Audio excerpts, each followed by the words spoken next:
Hi everyone. So this is going to be the last lecture of the semester in human development.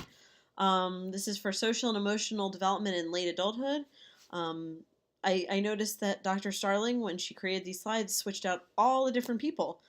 So now you have some new friendly faces to look at. Um, so say goodbye to all of them because we're going to move on. As far as psychosocial development is concerned, we have our last stage of Erickson's stages, ego integrity versus despair. Those who have formed integrity feel like they've made achievements, they feel complete and satisfied with their lives. They feel like they did all the different things they needed to do before death. And they're coming to terms with the fact that death is going to happen soon. And they're okay with that because they feel like they have accomplished their goals in life. On the other end, we have despair. So maybe those people that had spent time in stagnation or were not really involved throughout life in early adulthood in that intimacy versus isolation period, they're in despair. They feel like they made the wrong decisions, that they can't go back now because they don't have enough time. There's a lot of regret and sadness and feeling like you just might not have done enough. And that can leave a person feeling bitter and upset that they're just not going to have the chance. And that's the despair end. So here's ego integrity versus despair. Like I just said, you have feeling complete, satisfied with achievements on integrity, and despair is feeling many decisions were wrong and time is too short.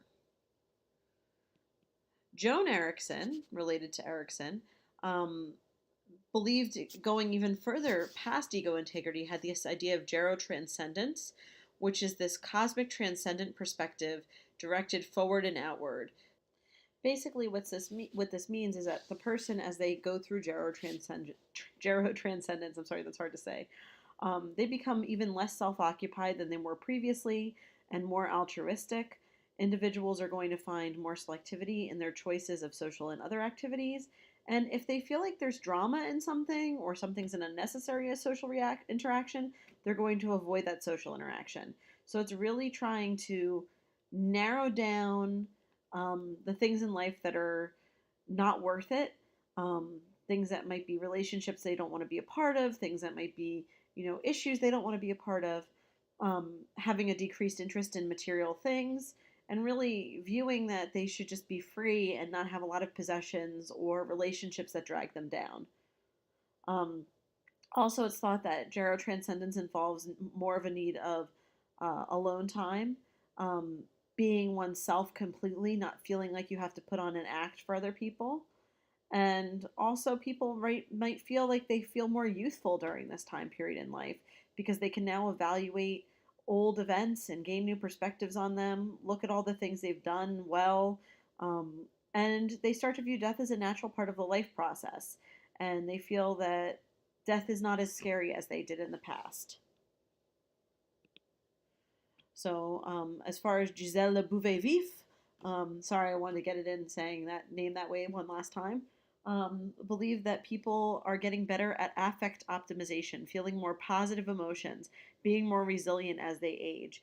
If they're aging in a positive way, they're going to be positive people. If they're feeling optimistic, that's going to help them um, down their path of being more resilient and happier people as they continue their aging process. She also believed that there were more vivid emotional perceptions. So this is, the elderly perspective of being better at storytelling, reflecting on own feelings. When I say storytelling, I mean telling stories about one's youth, reflecting on your feelings in specific situations. And there is a little bit of a return to emotion centered coping, coping based on how you're feeling, not based on the problem at hand. Another thing that occurs during this period in life is this idea of reminiscence. A component of reminiscence is life review. So, generally speaking, reminiscence is telling stories about the past or using information from the past to help you navigate a current situation. So, there are three major types of reminiscence. We have self focused reminiscence, which is exactly what it sounds. It's based upon things that person has done in their life. We have other focused reminiscence, which is revolved around the relationships they have and the people they know and things they've experienced with those people. And then we have knowledge based, which is more the idea of wisdom, using one's knowledge to solve problems, using one's past experience to help them out in continued situations through life. A type of reminiscence is something called life review. And the goal is to achieve greater understanding of the things that you've been through. So an individual might look back and try to figure out, okay, how did I get from point A to point B? How did I get from where I was in the past to where I am now? And that's generally life review. During this time in life, we're in what we now know as the third age. The first age being childhood, the second age being adulthood, where you're earning a living and rearing childhood, and then, or really rearing children. And then the third age is known as the ages between 65 and 79. And these are the times that a person is retired and they should be trying to reach their personal fulfillment through retirement, trying to find things they enjoy doing, things to relax, and so forth. The last stage is what we call the fourth age, and that involves the physical decline and need for care. So, moving on to self concept, personality, and psychological well being. I did take a few slides out of here that I'm just not going to cover. I know they're not going to be on your test, and I felt like why discuss them because I didn't really think it was necessary information for you to know. It was about extroversion and neuroticism. Um, but I am going to talk about some things with self concept and so on. So, as far as someone's self concept during this time, most of the time people state that their self concept in late adulthood is secure and multifaceted. They know their identity, they've figured it out, they've had all this time, and they know everything about themselves that they need to know at this point. So, they feel very secure and comfortable with that. We do see that there is an increase in religion and religiosity in this age range. It's very important to the majority of Americans in late adulthood, perhaps because they want to have some sort of spirituality or feelings of faith as they get closer to their death and don't know exactly what the course is after they pass away. So during this time in life, we see that sometimes people have to navigate the relationship between control and dependency. So this can be difficult for the elder. It can be difficult for the caregivers, trying to figure out and navigate the balance and providing the person with the care they need or letting them go and letting them try to do things on their own. So there are two different scripts that are relied upon during this time. The first is the dependency support script, and this is the pattern the caregivers follow where they attend to the individual's behaviors immediately. So they're always there for them, they always help them, they always support them, and that reinforces those behaviors.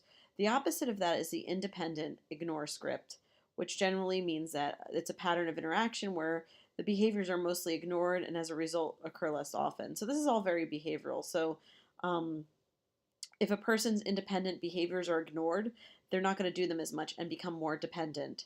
And likewise, if a person's dependent behaviors, or I'm sorry, if a person's dependent behaviors are always reinforced, that's going to lead to more dependency. So the independent behaviors are being ignored, leads to more dependency.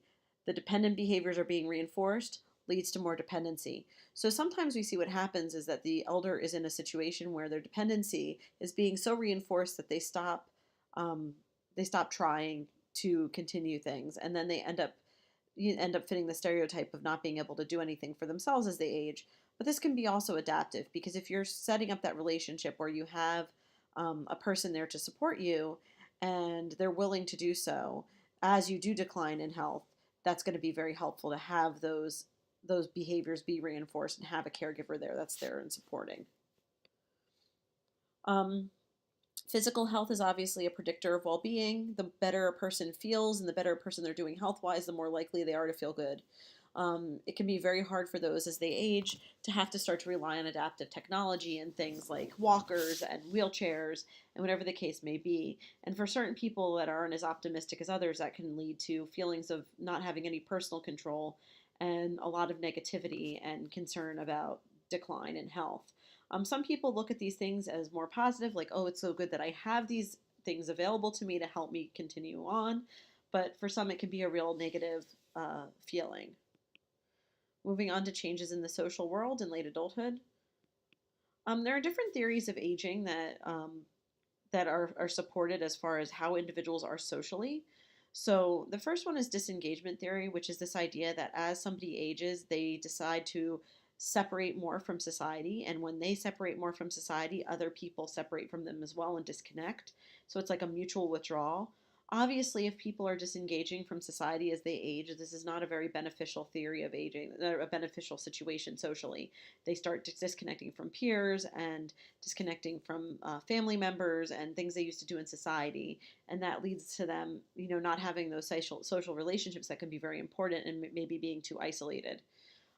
Activity theory is that there are often barriers that cause declining interaction. So, for example, if somebody's involved in a lot of different activities as they're aging at first, like they go to the club and hang out with these other senior citizens and they go play bingo once a week, maybe they go to church, and then all of a sudden something happens and they can't get to the bus anymore, or the person who used to drive them to an activity no longer can drive them. Um, or maybe, even the unfortunate circumstance that they used to go be driven by somebody that was in the senior club with them every week and that person passes away and now they don't have that ability to get there anymore. So this is the idea that we can't do activities anymore because there's some sort of barrier preventing that. Once again, this is not great. It can lead to some more isolation and difficulties there too. The continuity theory is that some elders try to really maintain consistency between their past and anticipated future. So that might mean that they stop doing certain activities, but generally they still try to do things that they enjoy doing and incorporate things into their lives that were enjoyable for them. Um, and then the last one is the socio-emotional selectivity theory, which is that we don't disconnect totally, but we become more selective in our age, which I think this is probably one of the most accurate. We continue to try to do activities that we enjoyed, but there are certain things we're like, I'm just not going to do that anymore for whatever reason. Maybe it's hard to do it. Maybe the social relationships there aren't beneficial, whatever the case may be. As far as communities are concerned in aging, we see that certain areas are better for individuals to live in as they age. Um, Sometimes suburban areas can be very hard because if the person isn't able to drive or do anything like that, it can lead to some disconnect. Cities are a lot better in some ways for those who are aging because they can get transportation places. There's a lot more services. There might be a lot more activities to get involved in that don't involve going a great distance or needing transportation like a car or something like that. And in small towns, I guess there'd be more interactions with neighbors. I think that's all of these have their benefits, and all of them have their things that wouldn't be so good. So these are the things that research say are great about these different communities, but sometimes I think there could be some negatives as well. As far as housing, a lot of people want to age in place. They don't want to be moving around. They want to stay in their home.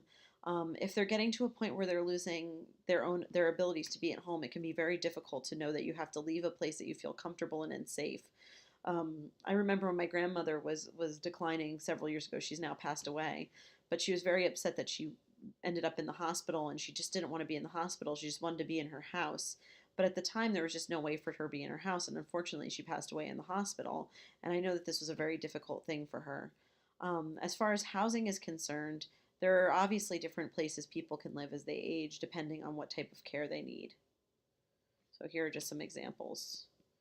And here's an example about a retirement community.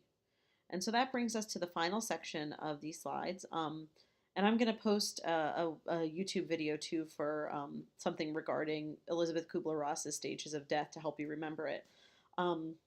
So there are different stages that we go through when we're dying, phases of dying. So there's the agonal phase, which is basically the struggle when you're having a lot of time, a lot of um, pain and suffering. It's the ending portions that some people go through as they die. Then we have what's considered to be the clinical death, which is when all of your body functions cease. Your heartbeat, your circulation, your breathing, your brain functions stop. Sometimes when people are clinically dead, they're able to be revived or resuscitated, and that depends upon the person and their circumstance. But then at the end, if those things don't occur, we have mortality, which is known as permanent death. We change as we age in our understanding of death.